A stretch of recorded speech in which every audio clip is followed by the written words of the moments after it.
kuba ofuna clips zona ezasho zenzize nga nkola ezikuwa ebyafaayo bwino w'abayimbi ba celebrity Lulina Line Angela Katatumba, of course nga twogera about her life, her journey, and how she came to be a girlfriend, or a so-called girlfriend, or a so-called owa Daddy Andre. Kale nga nkugamba nti ebyo byonna tujja tubyogera wano from every Saturday from 4 p.m. to exactly till 5 down there nga tugezaako okusoosotola byotamanyi. I myself bampita Semakula Soda owabaki owabakyala era soda aba in.com era soda aba sexy nga gamagambye onako olwaleero nga maze okubulyawo gye tuva program wetambula onako olwaleero ate nkuletedde ekintu ekyenjawulo akayimba kakavuddeko akawini Nwaji era oba naye ku listi kwali oba taliiko wuliriza bulungi tega amatugo bulirako muno kyenyumirizeemu bino ebintu ebimu twabikola dda bwe nali nkyali mu lupapula lwa Mulenga in print twakolanga stories ezo eza breaking nga ezakabi nga stories ezo omuntu yeebuuza naye wakikoze otya ebintu ebyo obijjawa. Research is me and me is research. Oba okitegedde bulungi bwino yenze era nze bwino oba okitegedde bulungi nolwensonga nakula leero sitaddeko na seppeewo kubanga byenye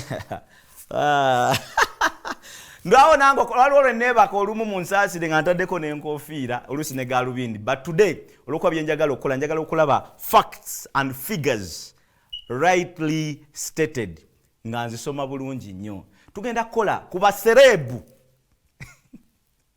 anesekerere nawe seke baserebu abasinga okukyusa abakyala oba abaagala abakyala nga babakyusa nga bikooyi oba ontegedde nkaddemu baserebu abayimbi abasinga okukyusa abaami nga Gomez. Kiba kitegeeza nti ojja kwesanga ng'omuyimbi omusajja ayina leero lwenfulumya list ekitege nali wana Abdumulasi naye mbimubuuza bimulema okuddamu olwaleero ku listi yange oba Abdumulasi mwali wataliimu beerako ku listi yange eyaabo ngenda kuba nkubuulira abaana be babazaalamu wa gye babeera towakana bino ebintu byalaali. Kati waliwo abeesunga abaŋŋambye naye tuleetere ku muyimbi omu ayakazaala bebi mu mwezi oguwedde mu May yazaala bebi eddwaliro yazaalemu tebaalimanya omwana ge yazaala tebamanyi nnyini ye naye ng'omuyimbi oyo she's a queen, she's a diva, one of the devoted smart outspoken musicians we have, a female artist.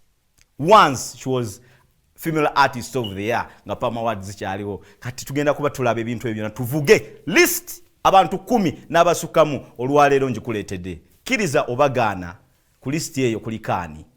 Tugende mu kayimbako nga bwe tetekateka tukuŋŋaanye nzije zabika emipiira. Kwata peniyo saagala ogambe nti babyogera saaliwo saawulira saamanya guno omulimo twagukukukamu okuva eri mu print ne tutujja mu electronic ng'ekintu kyonna tukitambuza gwe bayita researched facts oba media with a purpose and journalism with a mission.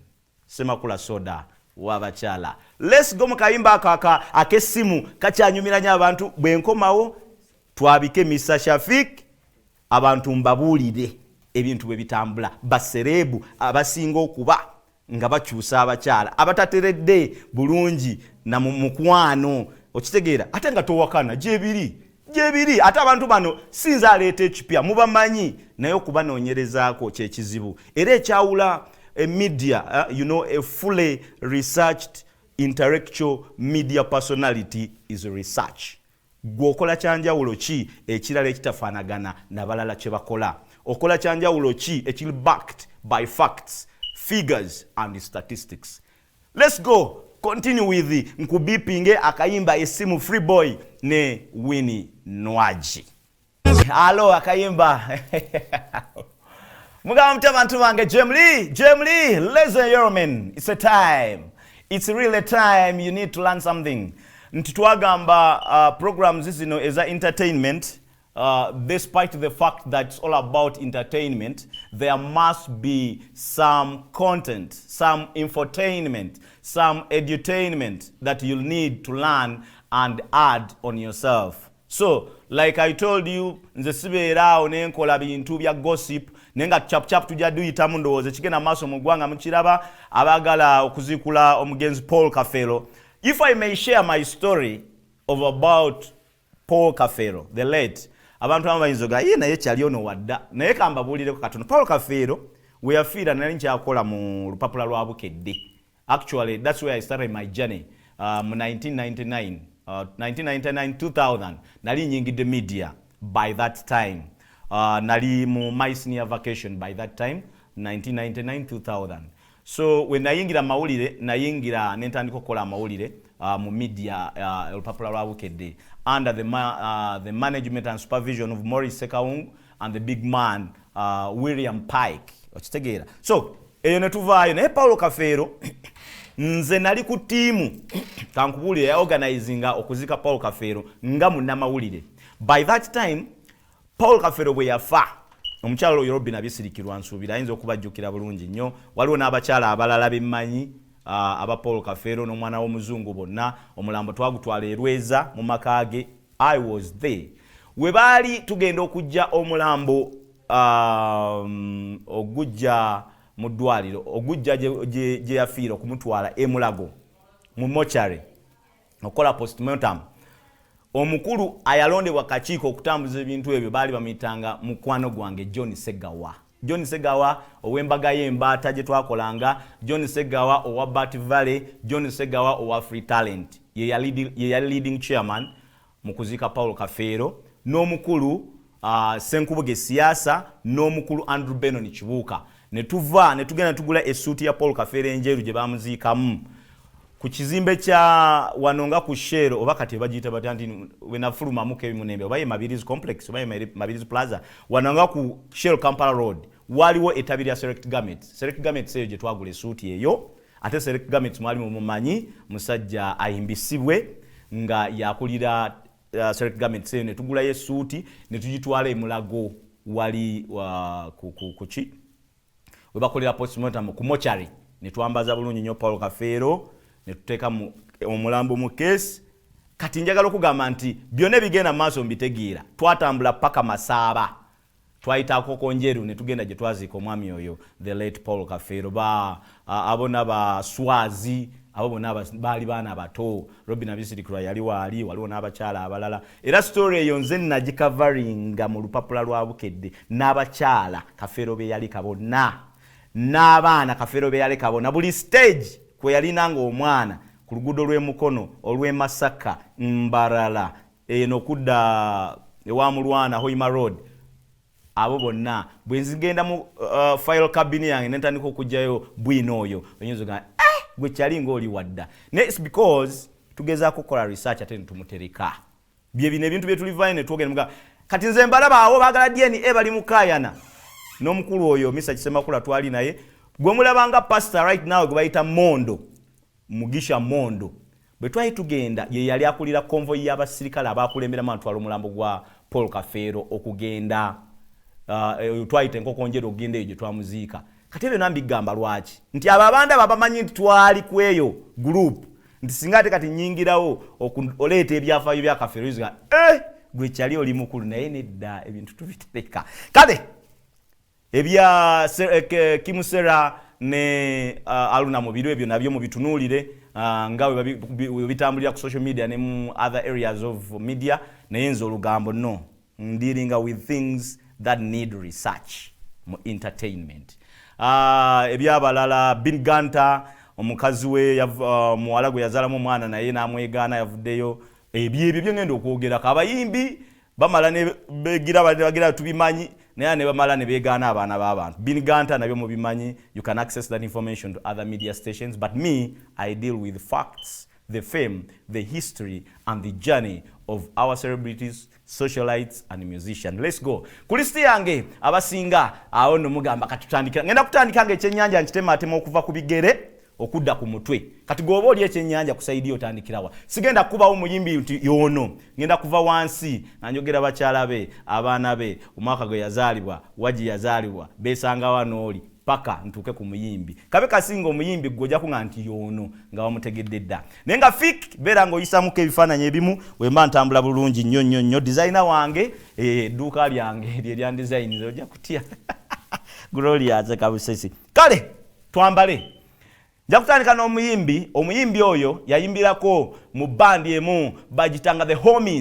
homies ngera ayina ekibiina bakiyita farm eyo twalinamu n'ennyimba swimming pool n'endala ezamufuula omuyimbi ow'amaanyi gw'omutegedde ku lisiti yange teekawo peni n'olupapula gwe bala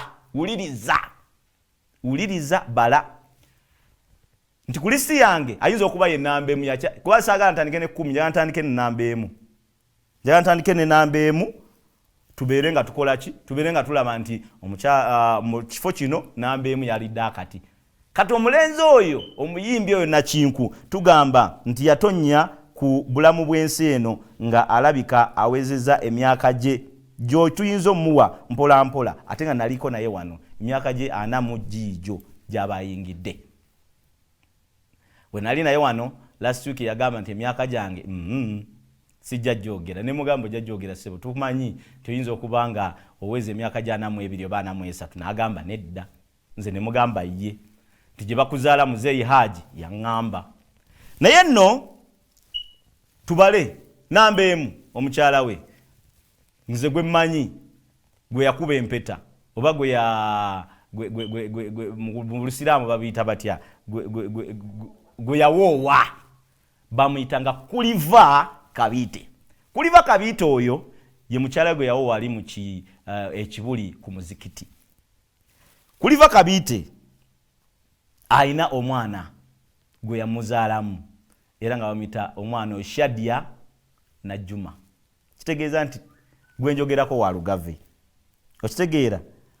Kati nno oyo yennyini gwe njogerako si ye mukyala yasooka. Kati tugambe nti yo namba emu Kuliva Kabiite ne mwana gwayina Shadia Najjuma.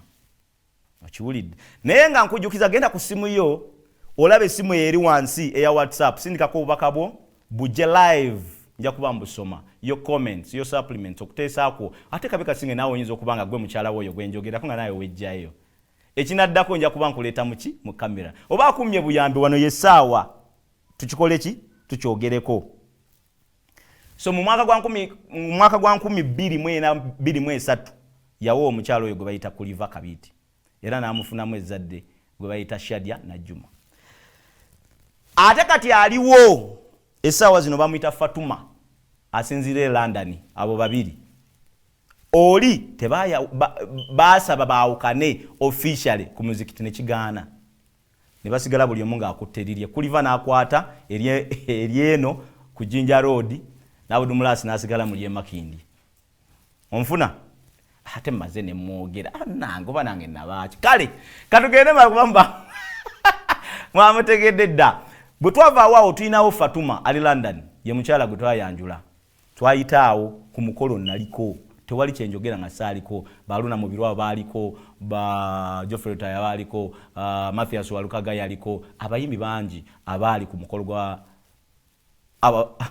Abudumulasi ne Fatuma gwa twayitaawo Wambogo Kibuli ne tugenda paka eyo ne tugenda ne twanjula abo bameka abo babiri official aliko kati ye Fatuma abo si babiri nammwe mujjukira bulungi nnyo waliwo omukyala gwe bayitanga Nakiboneka oyo wakusatu ye yasookawo baafuna embiranye ne Kuliva oyo Nakiboneka naye nekimala nekitambula bulungi Nakiboneka naye n'akwatagage yabeeranga Makindye era ng'erinnya lye eryokubiri bamuyitanga Christine Nakiboneka. Abo basatu ne tuvaayo ani ataamanya ku gwe bayita enkulu tenywa enywa nazudde akawala kaleke saagala ogambe nti nebire bintu mbyogerako nga sibimanya ate naawe obimanyi. Awo tugenze mu bameka tugenze mu wakuna enkulu tenywa yasinziranga Lukaya gye yayina edduuka gye yakoleranga ate nga ne Abudumulasi mumanyi kozi mwogedde oluguudo olwo taluvaako tweyongereyo abo bana twambuke. Waliyo omukyala bamuyita Namatovu oyo abawangabi mu mwaka gwa 2000 nga ebidongo bikyasa omusajja nga atabusa akuba ekyuma Namatovu owengabi abaana baffe baleete naye nga gye bali era nabo abamanyi abaana kati tuba tubala oba kati tuyinza mujja mu baana nga bameka naye ate omusajja tabalirwa abaana towakana ebintu bino mubimanyi oba temubimanyi tubuuzeeko abali mu the homies oba abali mu farm oba mu swimming pool tweyongedde abo bameka gwe ku listi yo obaze bameka waliyo kati ono Jackie yagamba nga ndi mu video vixen ndi mu kibiina kale Jackie oli otya yonna gy'oli naawe weegatteko ne tubeera ne hindu naye gyali naye ate abo bonna balina abaana baffe oba balina omwana waffe Hindu alinayo omwana waffe Jackie alinayo omwana waffe waliyo gwe tuyita Saala oli otya awo tugenze mu bantu bameka Saala waliyo Farida ennamulanda oli otya Farida gyebaleko oli bulungi tugamba nti bwompa akawalaako ng'ebbanja liwedde Gloria ogamba otya waliwo omuwala awo David Lutalo oba byali bitya David Lutalo ne Abdumulasi nengo omuwala we bamuyita Gloria kutumiddeko tukyagenda Florence oli otya bakutumiddeko naawe batumiddeko Florence oyo bamuyita Florence Kayongo essaawa zino baali luddawa kati awo ne tusembyayo waliwo kibeebuuza nti shuwa diiru bizinensi oba nooli Abdumulasi n'abuuza n'agamba luli nti yali bizinensi ate ab'olususu naye mpulirayo abakayana anti lususu shuwa diiru ate bino ate biri nange neneebuuza kiri kitya kati gattagattamu awo abali official nkugambye awaaliwo kuliva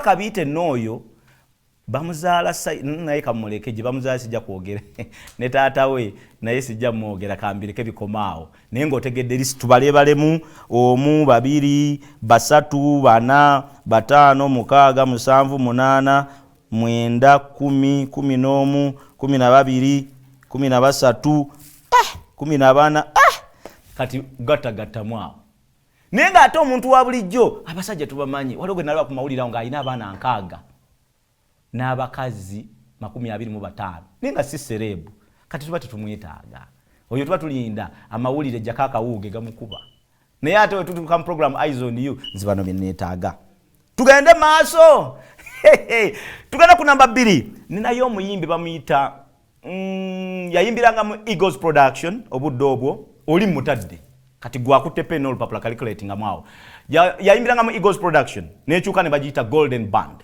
the Golden Papa the president himself Mr. Kisemakula yagikulira si yali Christian naye ono mukazi kati oli abadde musajja kati ono serebu sita mukazi omukyalo oyo yasooka nayanjula omwami gwe bayita Kitaka mu mwaka gwa 2008 mujjukira bulungi nnyo omukolo ogwo era omukulu Mr. Kisemakula gwe bateekayo nga omukulu ow'ensonga businessman Kitaka mwali mumanya asuubula amamotoka alina parties alina membership mu kwagalana n'ebirala tumumanyi omuyimbi oyo nga Kitaka ye yali Kitaka yayanjulwa naye baŋŋamba ku muwala ono oba kyenzudde nti ye bw'aba akwagadde akiggusa alina okukwagala n'akuzaalira n'akwanjula bw'eba mbaga n'agikuba bw'amala akuta kati kyenneebuuza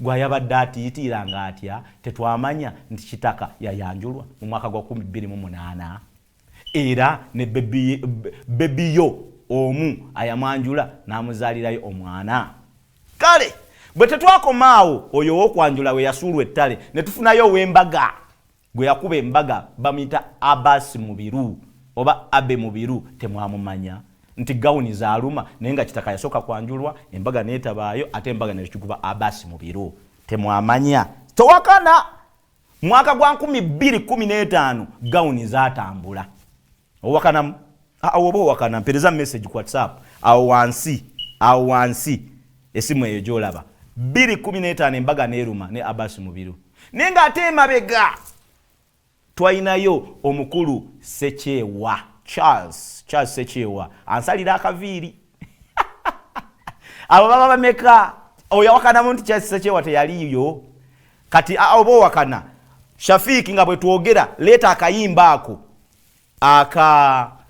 aka Charles Sechewa naka Stesha Mayanja olabe oba abantu abo tebali bona abo basatu kati bwenvaawo nenkugattirako kanyika yasooka before oyo mwamumanya ne mwamumanya kitono era buli interview omukyalo yoze yakola nga yagamba nti nali sinabitegeera ne ate nembuukawo ne kanyike kati abo balabala mutulimu bameka owe kwanjula omu wembaga omu Sechewa wali ayali owebivulu obo ayali mu budde obwo nga muzibe era twali tumanyi nti afe kapo yawe tujagaliza abo so tulimu bameka awo Kitaka mwana Mubiru mwana na yasooka mwana nkutidde eje bayita research jukire emyaka embaga bwe yaliwo gwe wekenenyo wekebere wetereze okitegedde so kyenkugamba nti abo tulimu omu babiri basatu bana waliwo naawo gwe sijja kakasa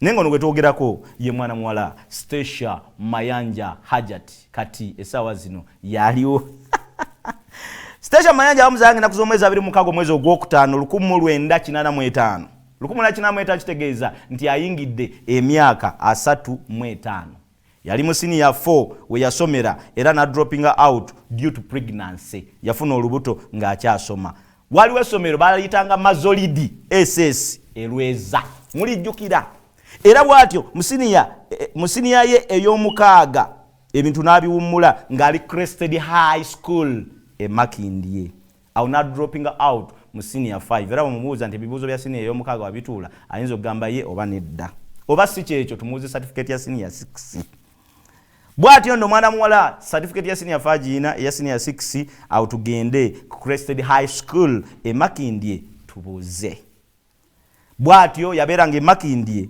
opposite Ed's Corner we yabeeranga era nga Kanyike we yatoolera ebintu bye ebyasokka okyawakana mwawo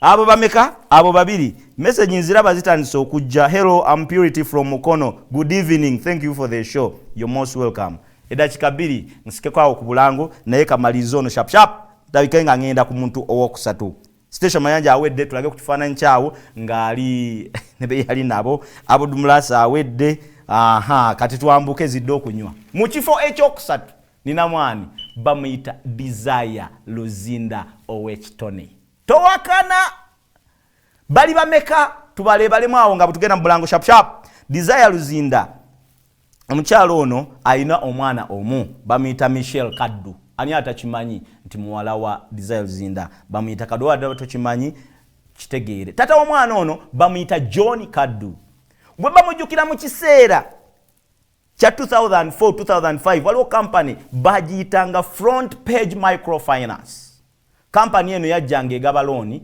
n'ebirala nesensera nnyo Buganda era yalina nnyo abakulu eyo abaali mu Buganda John Kaddu ye yali deputy w'omukulu abakuliranga Front Page Microfinance musajja oyo ayina mu kat mbadde njagala ontereke ekifaananyi ekyo omukulu producer Shafik olabe omuntu mwenjogerako taata wa Michelle Kaddu wetogerera mwana muwala Desire Luzinda tali mu ggwanga Desire Luzinda ali out of the country era nga ali California mu kibuga ekikulu ng'abeera ne mama we Imelda Byanyima Luzinda mama we abeera mu kibuga ekikulu abeera mu kibuga California mu United States of America era nga mama we yafuna obutuuze eri gyali Imelda Byanyima Luzinda nolwensonga yamulaba omwana timutambulira bulungi Desire Luzinda agamba mwana wange linnya ennyonyi ojeno kyava kuki kyava ku bifaananyi ebyayolesebwa ku mikutu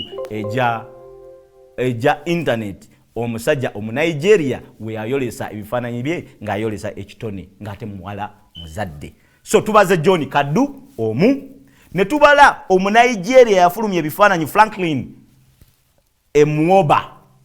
Emuoba Kinekewo oyo yafulumya ebifaananyi Kinekewo owe Nigeria oba babiri. Twali tukyali awo, ojjukira bulungi nnyo nti nkugambye John Kaddu bakwatagana ne mwana muwala mu mwaka gwa 2023 awe bafunira ebujje oba we bafunira ebintu ebyo ne bitambula. Twali tukyali awo nga wavaayo Juma Seiko ng'agamba nti omwana wa Desire Luzinda wuwe obojjukira. Kati awo ne wabeerawo embiranyo wakati wa John Kaddu n'omukulu Juma Seiko. Okwo kakana nga kisuuliddwa nti bagenda mu DNA nga omwana wa John Kaddu eya deputy oba ya holding ekifo kya assistant mu Front Page Microfinance. So tubazeeyo mu Nigeria tubalayo John Kaddu tata w'omwana. Okitegeera Juma Seiko muteekeko bw'aba yali akayinira omwana kitegeeza nti yagaayako katono. Naye ate waaliwaawo Aji agambye alagidde tuwe gundi obululu. Mujjukira ekiseera ekyo? Kati awo nenjagala okugamba nti Desire Luzinda naye mu kusamba, mu kukyusa, mu kukola kino waliwo n'omupiira awo gwe saakakasa bulungi naye mmwe mwamukakasa mumumanyi. N'olw'ensonga eyo we twogerera nga omukyalo w'ekitone tali mu ggwanga ali bweru ne maama we Imelda Byanyima Luzinda gy'abeera nga yamugamba n'omwana omuzzukulu muleete tubeere eno ajja kusomera eno ebintu byonna birabike nga bitambulira ddala bulungi ddala. So kulisi yange nkugambye nkyayinako abantu basatu nagambye tujja kutambula paka mu bantu 10 era abalala nja kuba nkugenda nkutolerako mpola. So tulabye Audu Mlas, tulabye Station Mayanja, tulabye Desire Luzinda. Owakanamu currently tuwulira nti mbu nebweru gyali e California mu maaso ga maama we ayinayo gwe yafuna era bateekateeka mbaga. Temunnabiwulirako abo baba bameka. Shafik, let's go in adversary program Eyes on You. Bampita Semakula Soda, the research himself, media with purpose and journalism with a mission. Tova ku ABSyo.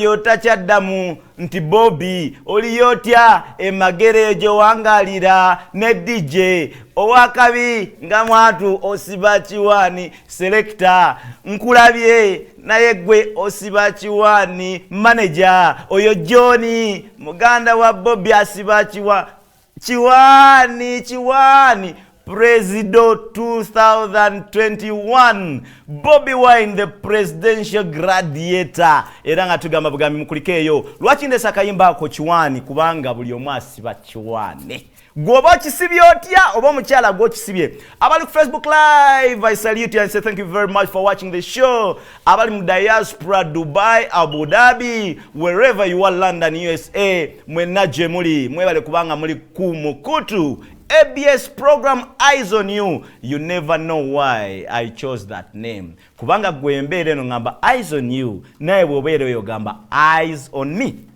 Okitegede. So n'olw'ensonga eyo tukyagenda maaso ku list abakajja tugambye nti twakubyeko dda Audu Mlas, Station Mayanja ne Desire Luzinda. Abo tebakyusiza bantu gulinga mupiira mu kisaawe. Atenga bino ebintu namwe mubimanyi. Nze mbabuusako obubuusa nti research nyongeramu we babafunira emyaka gye babafuna ne gye balina. Kati tweyongereyo maaso nga tuvuddeyo mu bulango tugambe no program Eyes on You every Saturday at exactly 3:45. Get ready on your set. Get you to tune in olabe kyebayita bwino. Abali ku message mugende ku message ku number ya WhatsApp once. Please send in messages. I gonna read them at the end of the show. Toward the end of the show, ngenda kubanga mpita messages za mwezo na ne voices za mwezo na probably not somebody tukwatene ku masimu if time allows. Abali Facebook live genda ku ABS Kawala live oja kuba tufuna live and clear all the way from Saudi, Qatar, Oman, all Gulf countries muja kuba munfuna live and clear gwe bayita bwino. Tugende mu kifo ekyokuna nja kuterako mwana muwala gwe bayita ani. Abayeddira Mamba yayimba is one of the beauty queen, the diva, the singer, the performer. Muyimbi oyo yayina omwami wenga mu Faransa. Era ngena kuzo mwezi 16 March 2013 2013 ne ba divorcinga n'omwami oyo bamuyita Frank Morel. Frank Morel musajja mu Faransa yaleka nga bawukanye n'omukyalo n'amugamba sigale France nange nzije Uganda. Jamuzalamu abaana babiri era abaana babiri we twogeda nga bakyali n'omusajja oyo omufaransa. Nenga mwana muwala yali wano. Omwana oyo omuyimbi gwe twogerako ye yakwatibwa n'ekigambibwa nti yali akukusa enjaga. Era mujjukira nti bali bagambye nti bakabatemi bana Uganda tagenda kuvaayo eyo. Nendozo omukulu Balam ne timu yakola ennyo ne baloya ne bayambako omwana muwala n'akomawo oyo wano e Uganda. Oyo gwenjogerako ayina eddoboozi ng'ennyonza era nga batera omukompeyaringa n'omuyimbi omulala nti ono yansingira nze ono yansingira. Mwana muwala oyo bamuyita Irene erisembayo liteekeko. Abeera wa Mamba, amazzi banywa n'emipiira ne basamba. N'olwensonga eyo Frank Morel ye yali owakabiwe nenga waliwo n'ekifaananyi ekyakyaka. Ebiseera ebyo omwami oyo yabeeranga garuga, muzikirize sijja mwogerako naye mwe mutegedde kubanga ye si muyimbi musajja munabyabufuzi, yabeeranga garuga ate olumu ng'abeera wakiso. Ekifaananyi nekifulumira amawulire ga New Vision ne Bukedde nga kiraga nga bazina n'omusajja oyo tight oba gite squeeze. Kati ddayo mu byafaayo byokebere oyo aba wakubiri. Frank Morel bo divorcing mu 2013 March. Kati ate oyo ekifaananyi ekyo mba nze nkubuulidde kati awotekawo answer otekawo n'erinnya lyoyo negwe omutegedde. Bwe twavaawo tuyina omu munnamawulire munnaffe yali agasomera ku TV emu gye sigenda kwogera linnya ng'asoma mawulire ga luzungu bamuyitanga Gabriel Epenu. If you remember that name, Gabriel Epenu yasomanga mawulire ku TV emu eyo n'afuna akabenjedde kabusa akali almost katute obulamu bwe, naye n'asobola okubanga ajjanjabibwa nasuuka n'awona bulungi. Era nga mu mwaka gwa 2013 mwana mulenzi oyo yafuna accident. Era accident eyo kuba yali y'amaanyi Gabriel Epenu kyamutwalira ebbanga okudda engulu. Abamu bali balowooza nti mwana mulenzi ayinza obutalutonda. Kyamutwalira kumpi okumala emyaka nga 4 2014 14 15 16 paka 17 okubeera fully recovered to come back on his feet. Gabriel Epenu naye yali ku list yeyo. Awo nno we wava abamu ababijweteka aboogera mbu awo kambuukewo.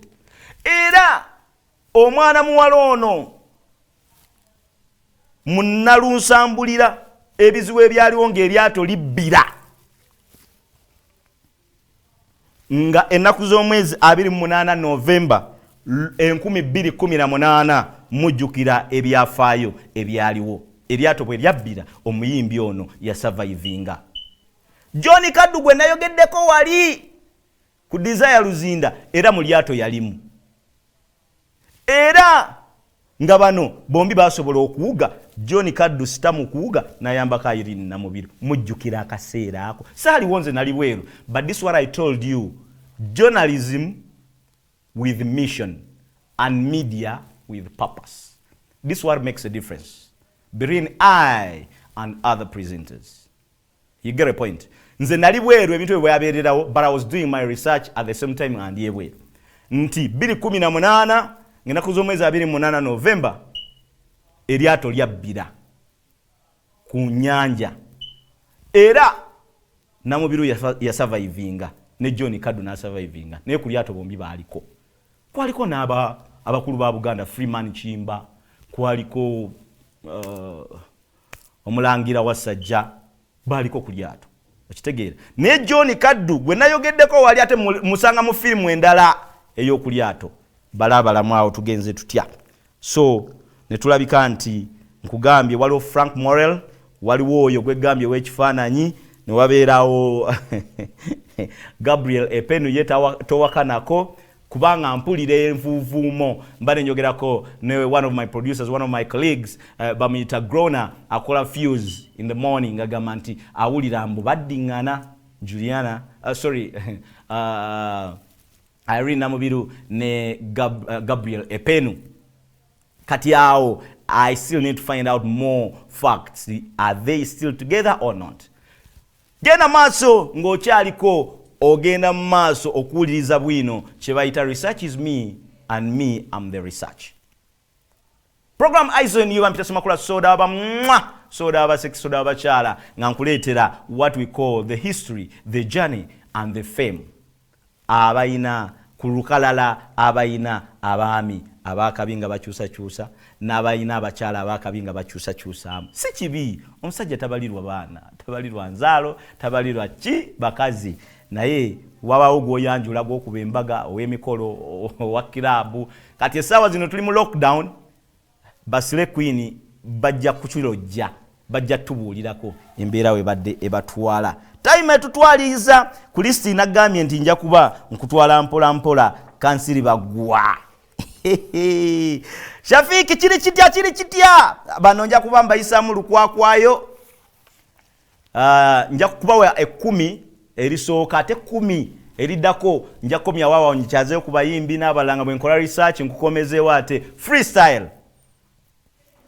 kati bano ngenda bayitamu chap okugoba obudde okitegeera waliwo gwembuuse naye njamu baleetera nga mumaze aja alagidde njamu baleetera amaze okukaka akade katambulirira nja kuleetera mwala bamita Rebecca Jingo sharp ku listi bala abali bameka Rebecca Jingo twakimanya bulungi nnyo nti yalina n'omwami gwe yakuba naye embaga Joero Isabirye era nga Isabirye mumanyi nti yali PD wa Beat FM Emuku Radio zisange wali ekamwocha okitegeera era Joero yavaayo embaga atwala ennyonyi nga zibuuka ani ataalaba nnyonyi ani ataaga kufumbirwako muki kutambulirako kuba kadaali wano kamiliyoni ennyonyi yagisitula ne Joero n'agisitula n'abalala bagisitudde tukimanyi bulungi nti Rebecca Jingo nga tanatuuka ku mutindo ogwo yabeerako naani Roy Kapale mujjukira emyaka egyo ejja Roy Kapale yayimbiranga mu Diamonds Production eyakulibwanga Honorable Katolu Bwama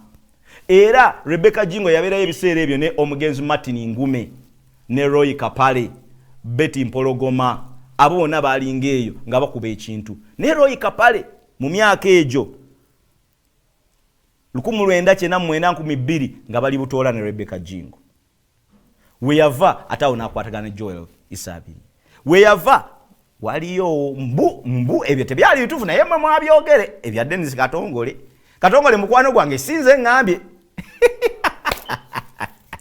ne Dennis Katongole yangamba ekituufu soda oyo muwala mukwano gwange nange era nenkitwalanga mukwano gwe naawe nkugamba oyo mukwano gwe owulidde Kagame mukama oyo mukwano gwe is best friend temubitambusa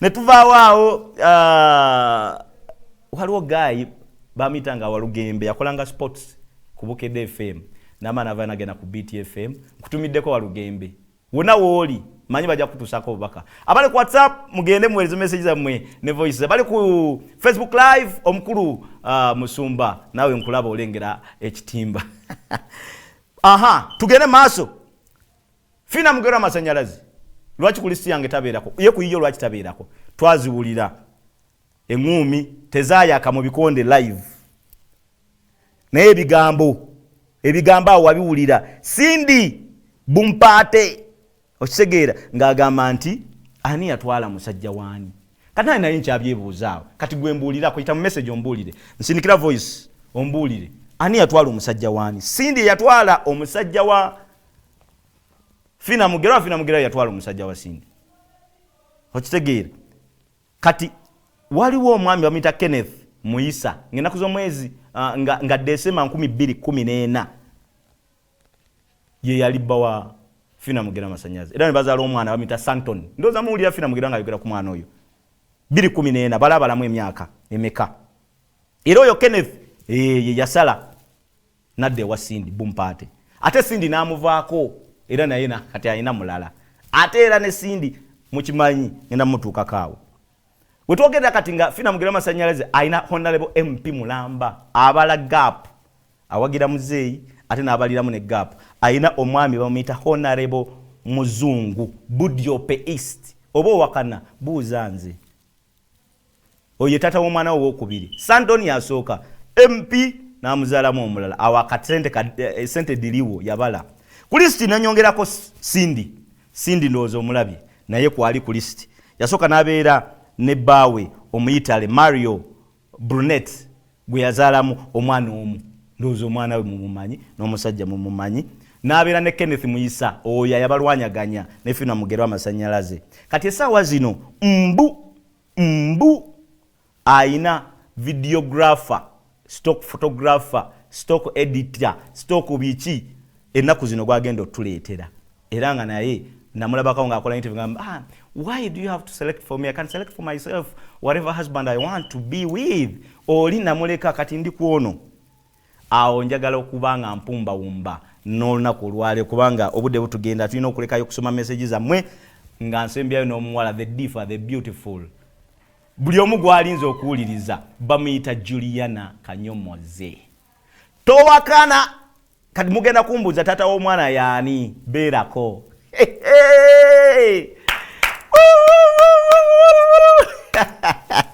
wewe sabula Juliana Kanyomozi omukyalo oyo yalina mwami we bamitanga Amoni Lukwago mu biseera ebyo nga tukya clubbing governor Sili Kibichi Amoni Lukwago ye yali tata w'omwana wa Juliana ayafa twamuzika ali waffe Matuga ng'oyambuka ku kya police waliwo wetwamuzika waguno yamba ku kya police n'okwata ng'agende ekyewakiso wetwazika omwana oyo omugenzi may his soul rest in peace omwana mulenzi oyo naye nga tugambye nti omukulu Amoni Lukwago ye yaliwo ne baseparate bava mu 1995 batambula paka 2003 ebintu bitandika okukyankana awo Juliana n'asika mu maaso ne Lukwago n'asika mu maaso akitegeera awo twava ntulaba firimu ya Kasimu Ouma mukubi wa Punch era Juliana n'akyusa erinnya ne yeeyita Jalia kati omusajja bwe yagenda mu America yakubira ebikonde ne bagamba nti nedda tetusiimyemu awo ekintu kikyukemu era mwamulaba biseera bino yinja akola mu kupula babukede ebifaananyi mbikuba bubi nnyo nga ffe tutambulira ku bantu abo mu bivulu kyovula babwino oyo mulina so omusajja oyo Kasimu Ouma baba babiri ne bavaawo kati waliwo kati ono the newborn enaku z'omwezi nga 27 yali afuse Jalia ne Kasimu Ouma biwe bikonde sibwe kiri kati ng'ennaku z'omwezi 12 May 20 omwezi guno twafuna newborn 12 ogwokutaano 20 omwaka guno twafunawo ezzadde Juliana buli omu yazaala yamanya actually nange Juliana akulisa okuzaala omwana naye buli omu yeebuuza buli omu kyalinda kati kankubuulire mbu taata w'omwana mwabatambulirako entebe eyo mumulaba mbu ate abalala abatambulirako enakasero nabo mumulaba kati nze naawe nkyanoonyereza nkyatambula ekibuga ntebe ntambula ekibuga nakasero eno mu VIP eno nga ku Sheraton oyina kutambulira togende nakasero mu katale gwe Juliana olaba agwanidde mu katale eno waggulu eno nga ku Sheraton gy'olina okutambulira kati nkyatambula ebibuga bibiri entebe ne nakasero paka lwe naazuula omusajja oyo nja mubaleetera wano n'ekifaananyi eyo program Eyes on You every Saturday oyo ye bwino nze bwino ate bwino yenze I'm the researcher and research is me kati kwabo benkuwadde ku list njagala okubanga nsoma ku bubaka bwabadde abayise ku simu mwe namba laba muweereza obubaka but to be very unfortunate okubanga sisomye bubaka bwamwe nangamba nze Miki nsambya Kevin West Mutabani wa Makubuya, thanks for the show, very interesting. If I need wino nzija wa soda. Ono n'agamba hello soda, thanks for the show program. I'm Shamira Entinda. Shamira ndowooza otegedde abantu benjogeddeko. Katuwulire ono ayitibwa Musa oba Jeno Musa. Teri kuzikiza tweberere munyambo mbulireko. Izo manizo alina abaana bameka. Wizo manizo alina abaana bameka. Nakyo nja kuba nkireeta Musa ndowooza gy'oli. Madam Jackie, my boss, respect, salute. How are you doing? I hope you're enjoying the show. And nkubulira ebintu binate Madam Jackie obimanyi gobaddeko revival band and you've extensively worked with these musicians. Kyenjogerako okitegeera. Agambye my real brother Kenny married Desire 2 years after she had broken his marriage. We stayed with her until Ken caught her with Seya in Bravo Hotel Masaka. Nabagambye nti ebintu babimanyi. Nze nayagadde wali ogesayo gedde nti haja alagide ne ngamba wewe Saula.